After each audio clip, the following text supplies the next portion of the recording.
एक मोटी खिंचा है ना कि केड़ी ने था पे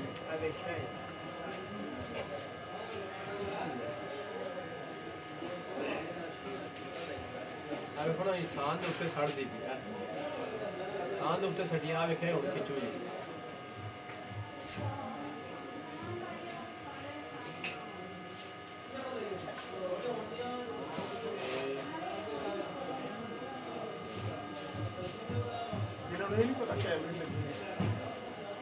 पता है 2 बारी वेख्या ने कैमरे ले वेख्या ने वेख्या ने 2-3 बारी ते एलईडी लो वेख्या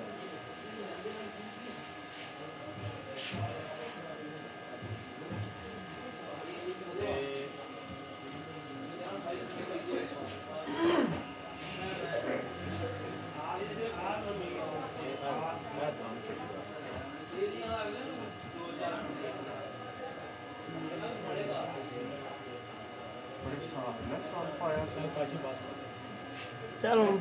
बस कर ये नहीं बड़ी है